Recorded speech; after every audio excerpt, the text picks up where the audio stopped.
Hello and welcome to my studio, a program that explores the artistic soul by sharing the creative process, vision, determination, and personal desire to create art. I'm your host, Ginny Barrett. In this episode, we visit a unique art studio high atop Big Bear Mountain in Brookline, New Hampshire. This is Andre's Institute of Art. Each year, a search goes out around the globe for talented, imaginative sculptors. John Weideman, artist in residence, invited 3 insightful and creative artists to participate in the 18th Annual International Sculpture Symposium at Andre's Institute.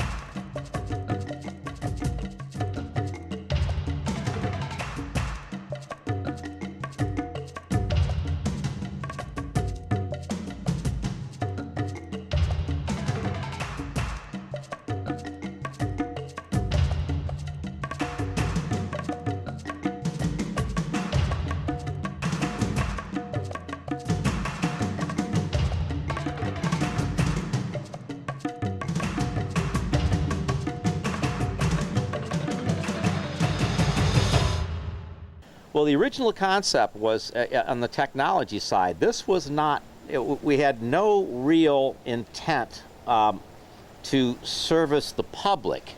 This was really that the Institute was created as an educational vehicle for professional artists. So basically the idea was that we created that, and artists would come in and they would learn new techniques, new tools, that side of things. So the idea was, train them in safety, because there's things like if you're going to weld, you don't want to weld galvanized because it throws up zinc, which is a heavy metal, and you breathe it in and you load your system with heavy metals. So these things like this that we wanted to teach them, as well as the machine tools.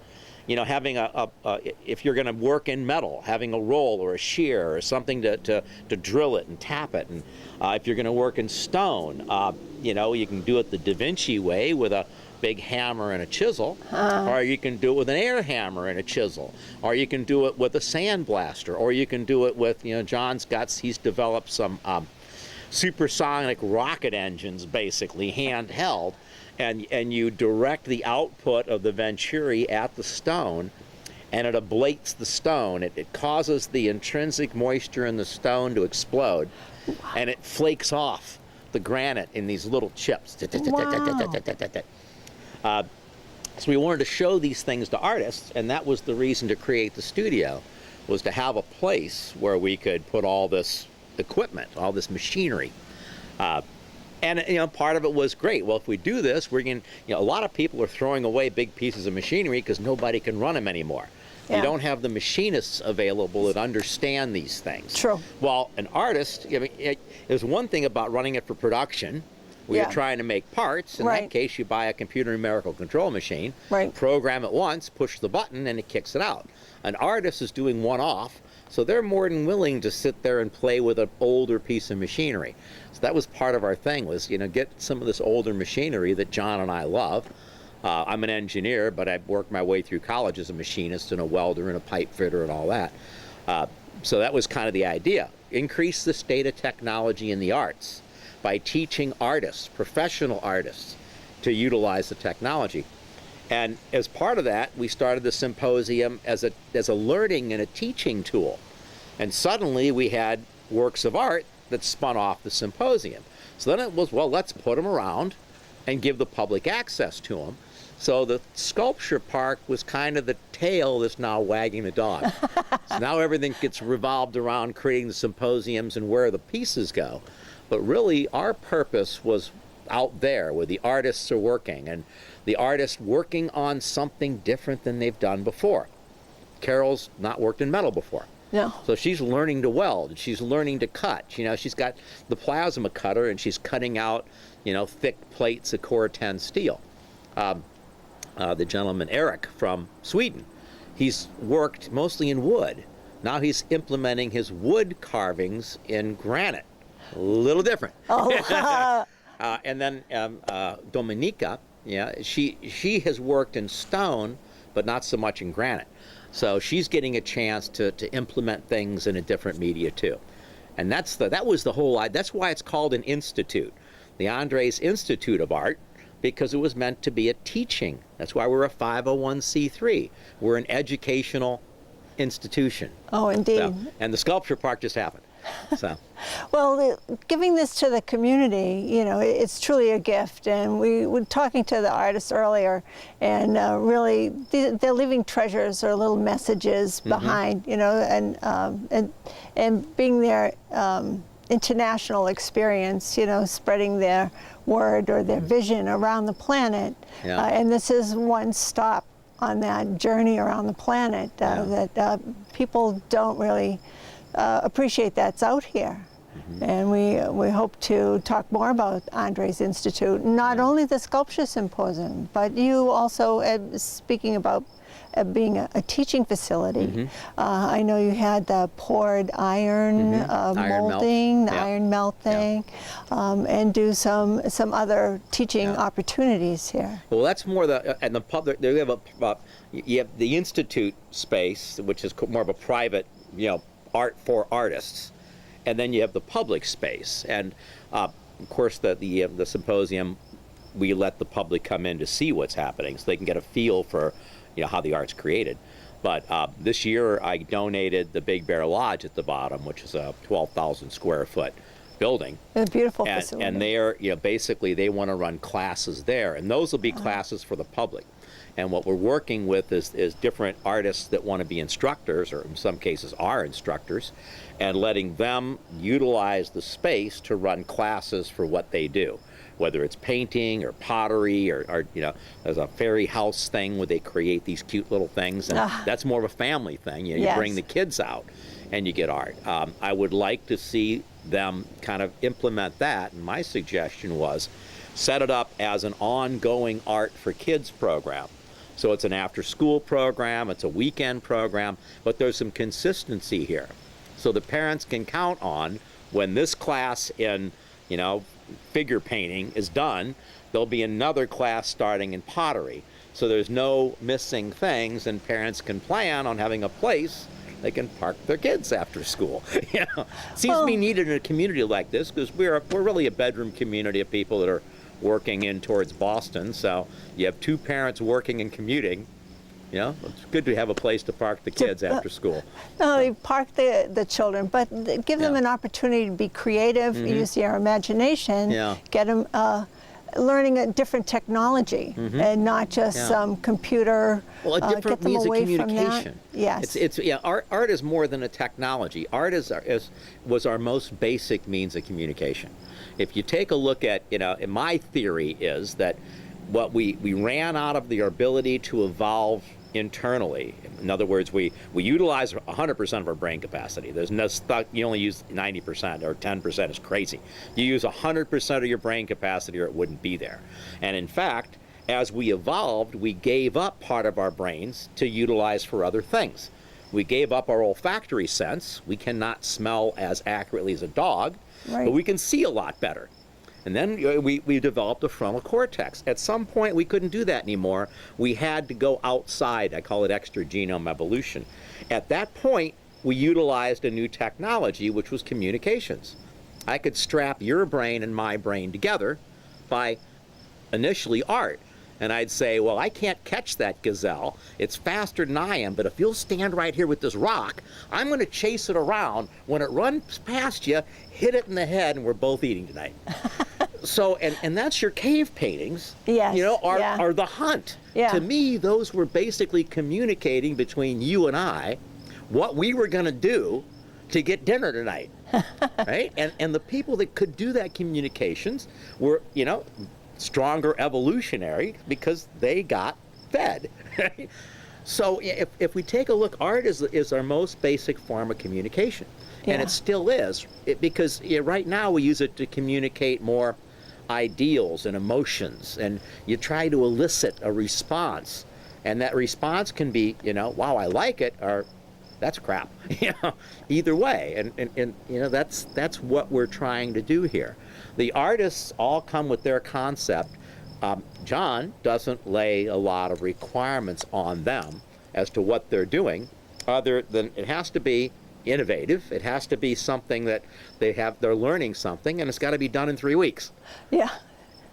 Start to finish. Pretty simple. And start being pick what you're going to do and what materials you want.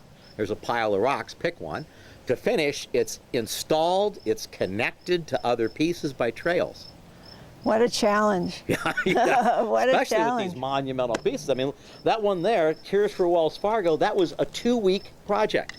That was done with the circles and the pieces laying down. That was completed and placed in 2 weeks. That's what the symposium used to only be 2 weeks long. Oh, So, wow.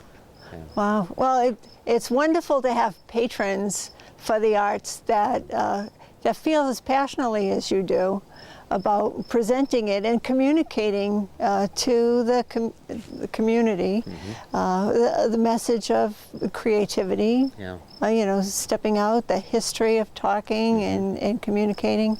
And it's here for generations. Yeah, and we try to get the community involved. That's one of our big focuses, and where we differ from a lot of, shall we say, the more classic sculpture parks. Is, for instance, our artists stay with members of the community. We have a host family that takes care of the artist for 3 weeks. Now, that artist is living with an American family.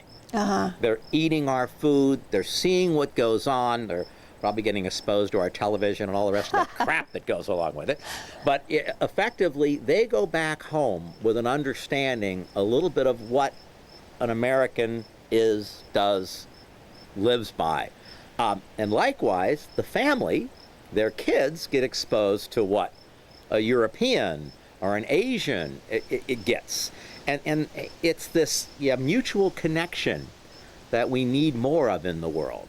Because if you don't know somebody, if you don't know their culture, you have a propensity to be afraid of them. True. And let's face it, as Americans, we got a pretty bad reputation in the world. Back in the 50s, the ugly American, that was simply because we got the money to travel and we didn't know what we were doing, so we stepped all over their cultures. Right. We did things and they're going, and it happens to this day. If you go to Japan, it's just not acceptable to be walking down the street eating something. They don't walk and eat. If you go to Thailand, you can't cross your legs and put your foot up to where the sole of your foot faces anybody. No kidding. Wow. You never touch a child on the head in most of the Asian cultures. And as Americans, just we're unaware. Yeah. So hopefully this integration of different cultures is going to go a long way in a small area, starting small.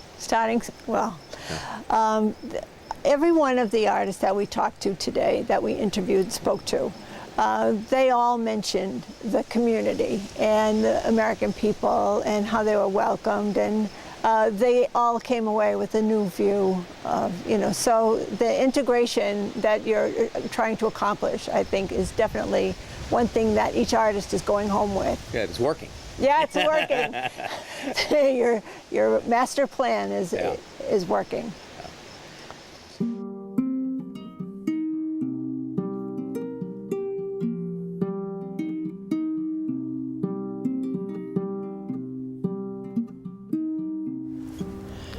We're here with visiting artist Carol Turner, a native of Portland, Oregon, and international sculptor. You've been around the globe-trotting, leaving sculptures here and there. Quite a few places, yeah. And how did you become aware of the symposium here at Andre's Institute? I met John Weideman, the director, 11 years ago at my very first symposium in Vietnam. Oh, no kidding. Right. And so he had talked about this project and some other things he was working on, and so I kind of followed it a little bit after that, and we've stayed in touch. And this is is this the first one you've participated in? Yes. Oh, very good.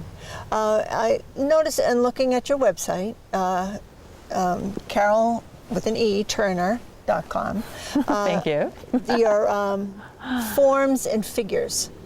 And I was struck by the images that you posted where your forms are mostly feminine, smooth, curvaceous, and kind of a bit contemplative.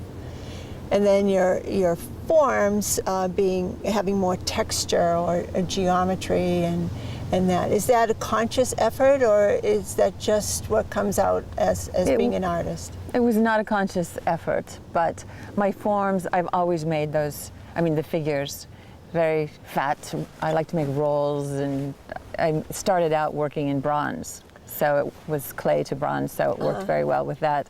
And I've made a number of them in very large stone also, but that is much more difficult because it takes a lot more time to get all of the rounding done. So often for public work, I do more geometric shapes, especially in countries where figurative work is not welcome. Oh, I was going to ask you that. If you have a kind of direction when you get a commission for a public piece, are you restricted in some way, or do you feel like you can put anything in a space? Often there's a theme. If it's a symposium, if it's not, you ask questions, and sometimes you already know the answers, that some things would not be as appreciated. So that's fine, because my sculptures, whether it's figurative or the forms, it's about the journey through life, or transformation and memory. A lot of are about memory, so I can express that in either way, and they all have sort of a wandering, whether the contemplative forms or figures, or the forms that, like the last one I did was in Greece, in Crete, in July, and that was, I think you've seen my dream clouds. Yes. The big circles. These were similar. It was a climbing, a rising configuration that were actually time capsules. So again, about memory. Okay, yeah. That's kind of the theme and perspective of the piece we're doing now, with the communication, the TV sets or monitors, or how we get our information from our memories. Roll that tape, and what you're putting inside the boxes. I particularly like the fact that it's kind of technology in a natural environment. I think that's contemplative in itself, and having that message of communication once again. And those are actually part of a group of sculptures that I'm doing, or have been doing for the past several years, but I'm working on for an exhibition. The first ones I did were of those tapes, the same strips of black metal tapes that are inside the screens on these televisions, but they form the entire figures. And these are very big figures that I've done in Istanbul, and ones that were smaller I've had on exhibition in China a few years ago. And those are all of the voices and images you see in your head, whether it's from television, from your youth, or recently, or voices of your mother, or things that just sort of form who you are. I mean, intentionally there were no structure at all in those figures, which made it a little more difficult to wind all of these tapes around. But I wanted it to be that the people were formed solely from what you hear and experience, the things that stay with you, that kind of recalibrate your image of yourself, and whether it's wanted or not. Yeah, what a great, but they keep great popping message. up. And so go ahead. And so the televisions they're a metaphor for all of those voices, not just the ones that you see in the media, but also, again, it can be your colleagues, your mother, your professors, anyone, those voices that stay and that really affect who you think you are. Well, very good message. And actually my sculpture in Greece was called Who We Thought We Were. because what you put in those time capsules, you think that represents who you are, and years later, you wouldn't think that's who you were on that, Yeah, at the even given time. at that point, even let alone today. Because we all have a mask of who we think we are, Mm-hmm. and then it's already wrapped around us who we really are. Right. What a great message. Do you always work in sculpture? Have you done drawing or painting? Or is your background strictly coming from sculpture? I do mostly sculpture for sure, but I also paint and sometimes draw, but mostly sculpture and painting. So you like the three-dimensional Mm-hmm. aspect.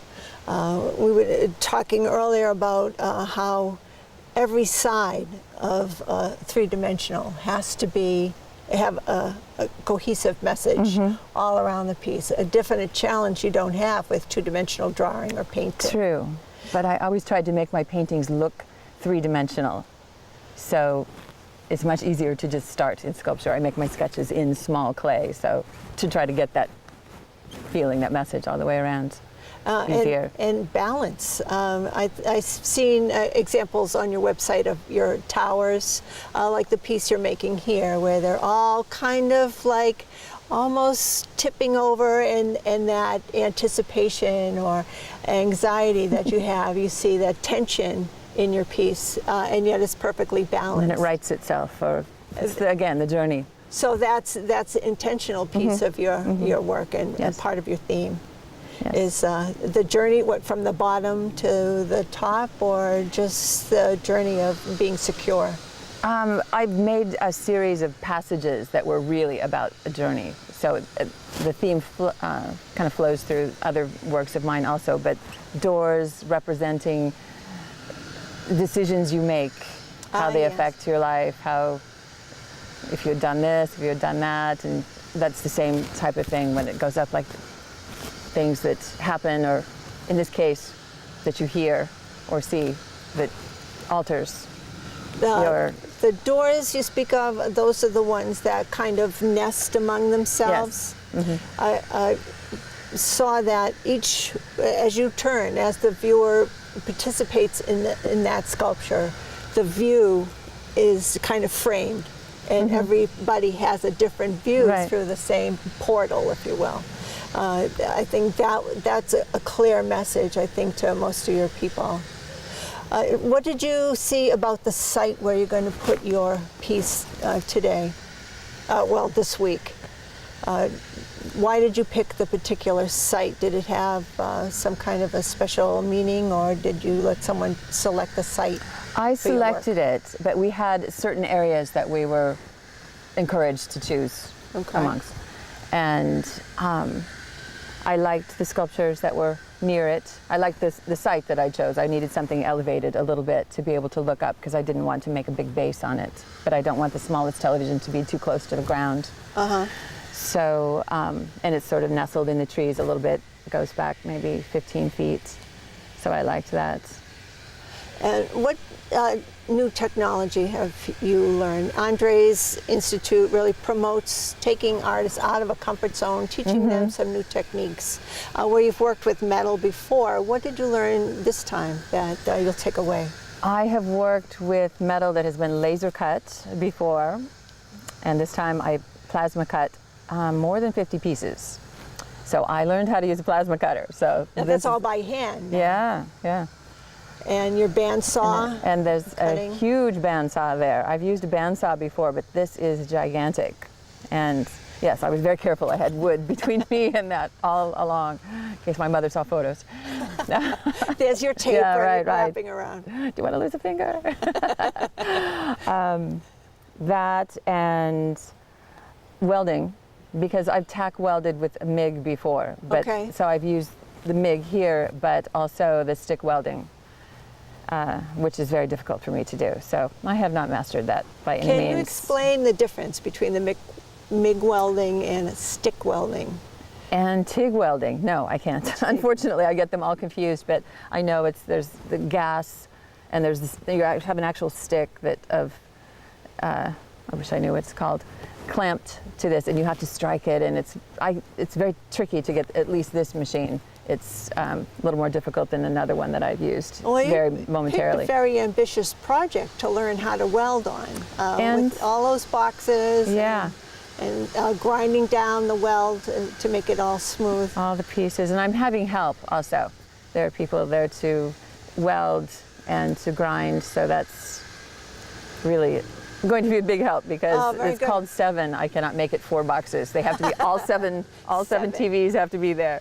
And you chose 7 because of, you were saying marketing? Right. There's that old rule of marketing that if you see something 7 times, whether it's on television or billboard or magazine, that the message sinks in and it becomes more authentic. You act on it or reject it or make a decision. It becomes more of a real. I see. So that's why we have so many political commercials on TV right now. All that tape going through our head. And I thought it was very timely because of the elections going on right now. So that's one reason I chose that for this. Very good. So is there anything that you want to say specifically about your experience here, or anything that you'd like to share with us? This has been a great experience. It's really been a great learning experience. People are wonderful, all of the organization, and thanks so much to Paul Andres and to John Weideman for making this happen. This is a lot of work to make this happen, and all of the people, including all the people who have brought us meals, the host families, the bingo, which is huge, raising money for this, support bingo, go down to the Big Bear Lodge, and to make more awareness for this. Thank you, because I know that a lot of people even around here have not been up here yet. Oh, it's a hidden treasure, yes. Indeed. And thank you for leaving a piece of your message behind. Thank you. And sharing it with us. Thank you for sharing the message with everyone. Come on up. There are almost 90 sculptures now after this. 90, wow. Yeah, I think there were 86 before, so there'll be 89. Wow. Very nice paths. Carol, thank you very much. Thank you. Already involved in my conversation with our next sculptor, Dominika Griesgraber from Poland. Let's join the conversation. Well, some of your commission work, it's just so huge. How do you work on site, or do you work at a studio or right at the quarry and then ship the installation to your commission, especially your public work? Yeah, usually the huge work concerns symposia realization. Symposia, it means where artists are invited to work together, what is very nice, in a new specific space. And we work on the site. So sometimes it starts by understanding the context in which we will inscribe our sculpture. It also allows us to make a connection with the material, natural material, like granite, that we look for it in the quarry, local quarry, and then we work on the site. It's very different from working in our own studio. We are exposed to a different context, different reality.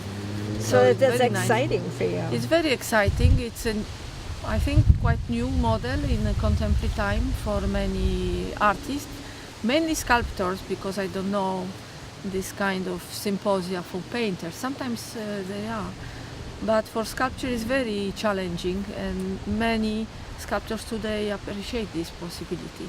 It allows us to travel. It's nomadic sculpture, I would say. Nomadic sculpture, I love that. Thank you. The piece that you're working here, you have 16 different points of view because you have 2 pieces. That's very ambitious. No, I completely come from different angle Okay. on it, because when I came here I had certain ideas, but I knew that while I am here I might be, we say inspired, we can use this word, by other factors. And I knew that I wanted to work either with the site or with idea that it bothers me at the moment. And I want to let it come out through sculpture. When I came here, I knew I would be rather working with granite because it's the material from here, very much installed in the ground. Yeah. And when I could visit the quarry, it is a very different quarry from other quarries, where we can quarry stone by pieces pre-cut and elegant almost. But here they come as natural boulders almost. When I observed those stones, the pieces, the boulders extracted, that stayed on a pile for 100 years, they haven't been used. I observed that some of them have two sides. One side shows that it was the side that interested the extractor, it's smooth, and the other sides show some kind of a resistance. It has like a human back that wants to resist and say, no, I don't want to go away. I don't want to change. I don't want to go to nothingness or other product, whatever. And I liked this idea, so I wanted to incorporate it as a part of my work. From other side, that it's smooth, I work, but that side naturally showing some resistance is also a part of my work. I just want to reveal it more. So this already is taking another angle for me. Yeah, well, that's perspective. Your versatility in what you create, in the materials that you use, wood, stone, plastic. You're really fearless in your vision and making that vision a reality. I see that in the works and that you have on your website, Dominika Griesgraber.com. And just Googling your work, it's out there. You have put sculptures in international space, and you leave these little gifts around for people to share. What's different when you talk about your vision, like in the symposium here? You have freedom to create what you want. You saw the stones in the quarry. You see what they can be, and you can leave your story on the stones. Now, when you get a commission for a public art piece, does that come with restrictions and guidance of what they're looking for, or do you still have that same freedom of expression? Of course, the commission can come in different ways because maybe there is some underneath subject that I am asked to treat, or it is about any work that I would like to put. So if it is the subject, of course, I will dig in what I have done already and think always about the new context, working with the context. I will never look for one of my works to put in a site without any connections that both would have. I will always look for the connection. So I want to know what is this place about, this new place. Okay, great. You get your history and design it for the space. The history and the future. It's to inscribe my work between the past and the future. Well, it's built to last, definitely. Definitely. Do you decide, at what point do you decide which material you'll use, whether it be plastic, wood, or stone? Well, it also depends on what subject we will treat, because if I can connect with natural material from the site, like here is the granite, 650 million years, it's we can very easily feel the time it has its presence in these stones. So already such a material talks to me a lot. And this material, how it was used also here tells me and helps me to build up new idea. But in some other situation, I feel a need to use new materials, going to resins, new technological materials. It all depends on the context. Mm-hmm. Well, the Andres Institute is very much, their mission is to promote new technology and introduce artists to new technology. What are you doing today that is something stepping out of your comfort zone and teaching you how to use new tools or just the material that you're working with? Mm-hmm. What are you gaining from being in this symposium? Well, I would completely put differently this idea. I am not learning here new technology, however, this country is about new technologies, but everything that I would observe here is a kind of information. So I am like a filter, I think, that all what I am observing and especially exchange with people, with the wonderful community here. Oh, that, indeed. Is something exceptional, how people work together here. This is for me new, something new that I observe, and even my work addresses this togetherness that I observe here. This is more important for me than new technology, physical new technology. Wonderful. That's wonderful to hear. I see a lot of dual pieces in your work. You put two pillars together, almost a duet, if you will, of the concept and the idea. And I think in your piece I see kind of a threshold that connects the two pieces together. Mm-hmm. Is that kind of like what you're trying to achieve here or accomplish, is kind of a threshold to for the audience, your viewer, to kind of pass through and enjoy the piece? Definitely here I am working on some new perspective for my sculpture, a new visual perspective, working with the two pieces, but how to combine them differently, giving a new image. The theme of the symposium this year is already perspective. So I am doing a kind of research visually and mentally, what I can find new in putting things in perspective. Working with two pieces for me is like a dialogue. That even an artist, he asks himself a question and he has to answer. Yes. So working in sculpture is about this dialogue between yes and no, and then how we combine the two. Also for me this time, the two stones are about reflection, like in the mirror. Oh, yes, yes. So it's dialogue put differently. Oh, very good, very good. So is it going to be hard to leave this behind? Leave your message behind on the mountain? It's a real gift to the community.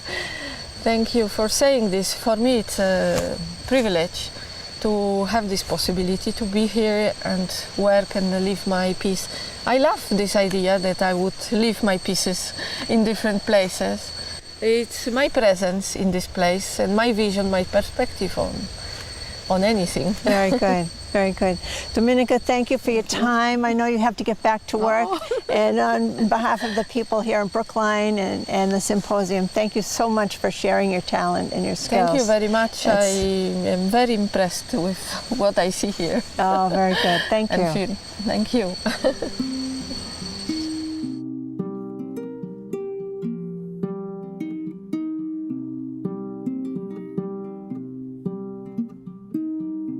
All right, we're here with Erik Wienerstrand from Stockholm, Sweden. Yes. Thank you for visiting us and joining us at the Symposium. Oh, thank you. About perspectives. The piece that you're working on is a kind of a universal theme for you, with the tree and the earth, or the Himmel and Jord. Did I pronounce that correctly? Yes, yes, that's good. So it's the sky and the earth, and the humanity that lives in between. It's a message that you leave around the world at different places, and we're happy to have that message here. Thanks. A lot of the work that I saw on your website, it was not only three-dimensional, but suspended, which was something that's totally unique. So your sculptures you may suspend from the ceiling. Why? That is a brilliant kind of presentation. Why did you choose to do a suspended sculpture like that? It just happened. It's well, it's a bit difficult, I think, to explain, but I maybe look upon the theme or the motive as having no real up and down. I see. And in that way, it often feels good to just have it floating in the air. So it's important to see it from 360-degree view. Yes, yes. And how important is the lighting on such a piece that's suspended like that? Because your lighting changes, you're casting shadows. Yes. Is that part of your concept also? Well, it's important. I've noticed that sometimes the lighting is very good and it does good things for the piece, and sometimes it's not working at all.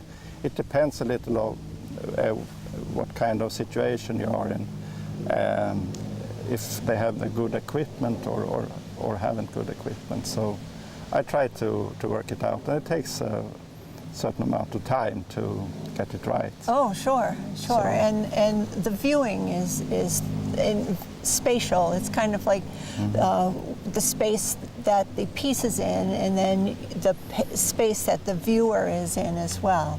I see a lot of the pieces of your work that speak to the elements and the earth. You do two-dimensional work also with your lithographs, with the same Yes. kind of message about nature, the earth, and kind of a longevity. And you express yourself in poetry to put context. Yes. So how do you communicate that poetry to your clients, your people? In different ways. Sometimes it is integrated in an exhibition or an installation in some way, maybe wooden letters on the wall or carved in stone. Oh, okay. And I have had other solutions also. Sometimes just in a book, or sometimes during the exhibition I have a reading session. Oh, nice. So, very nice. yes. So spoken and visual. yes. That's a very Yes. versatile artist. You've done castings, bronze and aluminum, many of your pieces. The technology that you're learning here, the granite that you're working with, the cutting tools, have you worked in stone before? Or? No, this is first time, and I'm very happy to. I found that I really like working with stone. Oh, so, no kidding. Yes. So will you continue to explore stonework? Yes, I will. Maybe something Yes. a little softer than granite? Not necessarily. I have nothing to compare with now, and that's good probably, yeah. but I like the resistance in the granite. Very so, good. So you may take something home with you as well as leave Absolutely. your sculpture behind. Yes. In the design that you're making, the tree, and the roots. You have two people representing humanity in there. Yes. Is that a common theme? Why does that resonate with you so much? Well, I've depicted trees for been painting trees and make sculptures of trees for maybe 25 years, and well, it's something. It's well, it's something that that grows and lives. So therefore, it's well, it's a very I don't find the word thankful. Sorry. I don't want to get your message wrong, so I don't want to offer any words. I've used it for a long time, but anyway, as I have been developing this motif, it has, in a way, grown inside of me also, so that I nowadays think about it as many things, but for one thing, it's the beauty of life, and that, for me, that equals humanity in man. That is, well, the same thing in my mind. Connected, yes. And also, while I've been working on it here, the thought came to mind that the tree stands for community. That's maybe another way to putting it, but anyway. Well, I see that in your stylized tree, where you have it kind of almost embracing the earth, that it comes down like a shelter or an umbrella, and it kind of embraces that. Yes, it's like I don't know, a mother to the children, to the. So Mother Nature. To mankind, yes. Yes. Yeah, very good. Kind of. And rooted in the earth, so it's solid, it's ongoing, it's thousands of years old. Yes, and the roots are a very important part of the motif. In this piece, the roots actually surrounds the sky. Yes. So the roots are, maybe the main motif actually in this piece. It gives you that infinity that of time that goes around. Yes. Very good. I had another question and I can't think of it.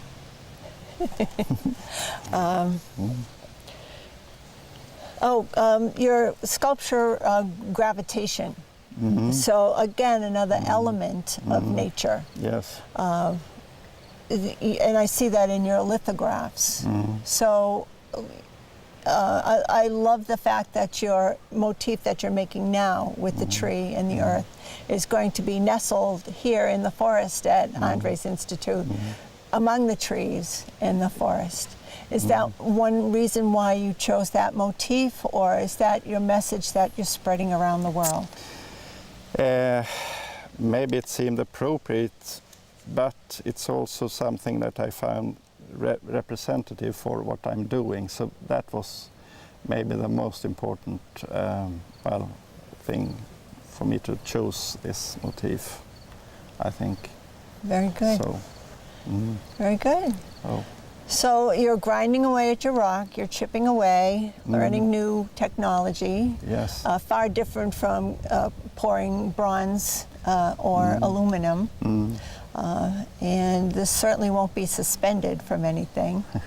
And did you choose the site with where this sculpture will be placed with some care? And what was your thought on choosing that? Yes, I was shown maybe 3 different spots, and I immediately felt for this spot that they showed me for some reason. And I think it's because it has, it's got something of nowhereness in it. Okay. So it felt good in that way. It's a kind of anonymous place actually, and I like that. No obvious landmarks and so. I kind of see that theme in all of your work, very relaxed, very contemplative. Is that really your main focus, is to make a piece that someone can just sit with? Well, yes. Well, I want to grab hold of peace, the notion of peace, and that peace is such an important part of making life, well, move on in a good direction. So, Very good. So that's something I think of daily. So how would you say that in your language, that you have delivering a message of peace? Att man förmedlar ett fredsbudskap in Swedish. In Swedish, and it's peace on earth. Well, so your piece not only will speak Swedish when you're done, because it's the signature of the artist, but also it's a universal language, one that you leave behind. How many places have you put your work? In Europe, just in Stockholm, in Sweden? Stockholm, Finland, well, maybe about 10 places in Europe. In Europe? Yes. Okay, so it's your first time crossing the ocean to leave a message here? To leave a message, yeah, yes. I crossed the ocean before, but never well, this is the first time in a symposium. Planting a seed, a tree, here among the beautiful trees here in Brookline, New Hampshire. I am so grateful to be able to do that. So. You've met a lot of the people here in the States. Is that something you're going to take home with you? Absolutely, yes. I think meeting the people is the most interesting and rewarding thing, actually, apart from working and learning new materials. But that is what I will take with me back. Very good. Seems like a good trade. Eric, thank you so much for your time. I really appreciate your coming out here and sharing your treasure, leaving a little bit of yourself behind. Okay, thank you so much. Peace to you. Peace to you. Thank you.